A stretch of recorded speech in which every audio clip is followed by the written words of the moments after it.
All right, Donald Trump is still appealing this latest financial judgment against him to the tune of $355 million. Now, if you consider what he has to put up in the E. Jean Carroll case, another $80+ million, he has to unload a lot of properties just to sort of make that collateral, if you will. Andy McCarthy is a former assistant U.S. attorney, Fox News contributor, great at all these subjects. He proved very good at business reporter stuff, which scared me because I value job security. But, Andy, help me with just the math here. It is, for lots of folks, just unfathomable. But this is money that has to be put up, appeal or no appeal, right?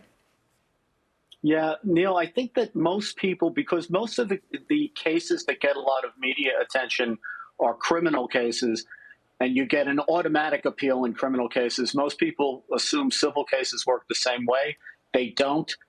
Courts are, the way civil law works, courts want to make sure that you have that you're not appealing in order to achieve delay and that you have enough money to pay up if you lose. So you have to put up the money first, and that's going to be very difficult here, as you just said. And some of these are the very properties that are in question and whether he's allowed to put them up, right? I mean, explain that and how that would work. Well, he should be allowed to put up any property that he has that's his, that he's unquestionably got title to. But like there's a lot of encumbrances on his properties, and his company is now under monitoring, which is going to, greatly restrict his wiggle room. And I think the other thing, Neil, that has to be thrown into the mix here is, he's got a lot of current business expenses, wholly apart from the fact that he's looking at criminal trials, the fact that he's running for president. He runs a multi-billion-dollar conglomerate that has a lot of debt, and he's got a lot of payments coming due, which he has to manage in conjunction with these appeals. And it's not as if he could just simply borrow against his holdings, which a lot of people can do. A lot of people with large brokerage accounts, bank accounts, they can borrow against those to buy a home or what have you. There are limitations in this settlement here on doing that, right? Because for the next 3 years he can't. Well, there's limitations to. Yeah, there's limitations. There's limitations to what he could do in New York, because that's what the judgment affects technically.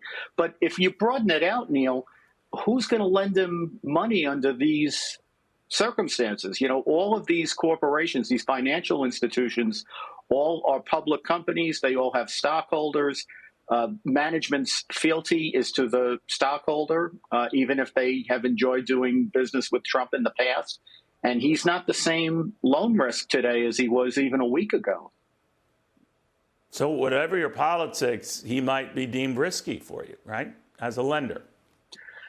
Yes. And, I think this is why this transcends Trump. It seems to me that this is about what the business climate in New York is, because if they can do this to him on the very vague statute that they did it on, they can really do it to anyone.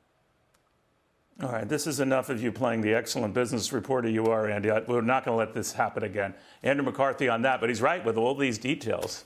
Now here comes the 5.